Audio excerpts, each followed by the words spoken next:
നമസ്കാരം മലയാളി വാർത്തയിലേക്ക് സ്വാഗതം. ശബരിമല സ്വർണ്ണക്കൊള്ളയിൽ സ്പോൺസർ രമേശ് ബാബുവിനെ ചോദ്യം ചെയ്യാൻ ഒരുങ്ങുകയാണ് പ്രത്യേക അന്വേഷണ സംഘം. ഈ ആഴ്ച തന്നെ രമേശ് ബാബുവിനെ വിളിച്ചു വരുത്തി ചോദ്യം ചെയ്യാനുള്ള നീക്കമാണ് അന്വേഷണ സംഘത്തിന്റെ ഭാഗത്തു നിന്നും ഉണ്ടാകുന്നത്. വാസുവിന്റെ കാലത്ത് ഇയാൾക്ക് സ്പോൺസർഷിപ്പ് ഏകോപനം ഉണ്ടായിരുന്നു എന്നാണ് വിവരങ്ങൾ സൂചിപ്പിക്കുന്നത്.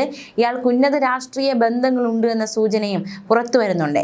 പോറ്റിക്ക് പണം നൽകിയ സ്പോൺസറാണ് രമേശ് റാവു. എറണാകുളം സ്വദേശിയായ രാഷ്ട്രീയ ബന്ധമുള്ള ഒരു വ്യവസായിയും ചോദ്യമുനയിലുണ്ട്.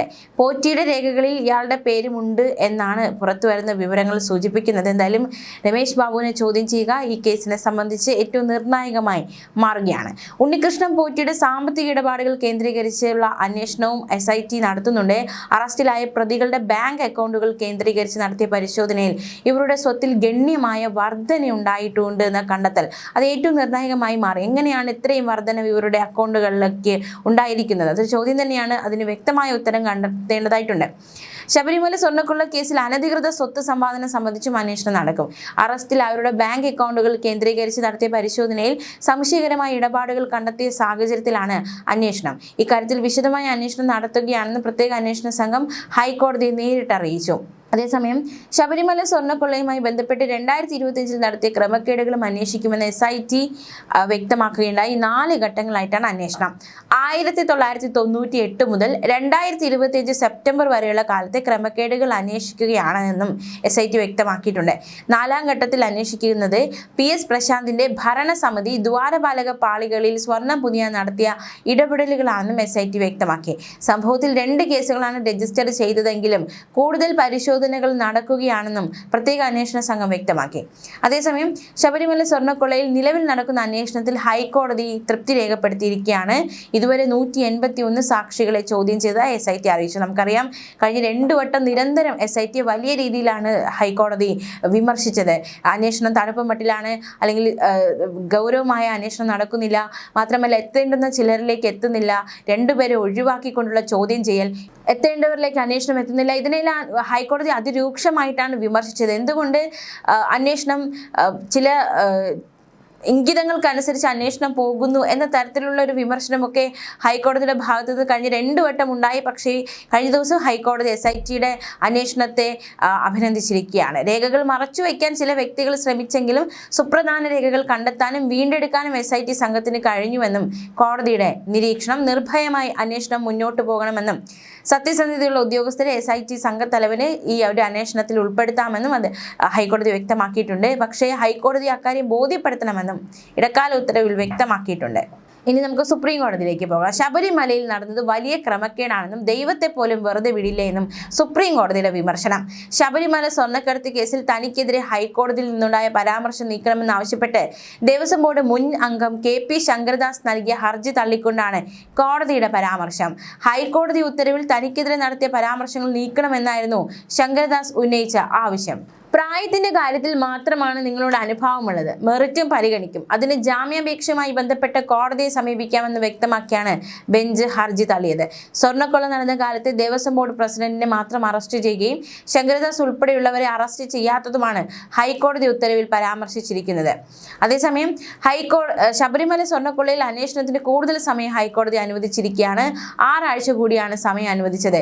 വിഷയം ഈ മാസം 19-ന് വീണ്ടും പരിഗണിക്കും. അന്ന് SIT ഇടക്കാല റിപ്പോർട്ട് സമർപ്പിക്കും.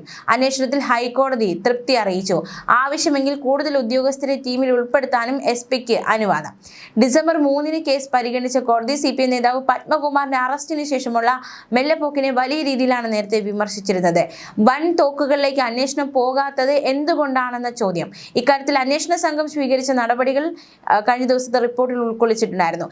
ചെന്നൈ വ്യാപാരി D മണിയെ ചോദ്യം ചെയ്ത് കിട്ടിയ വിവരങ്ങളും കോടതിക്ക് കൈമാറി.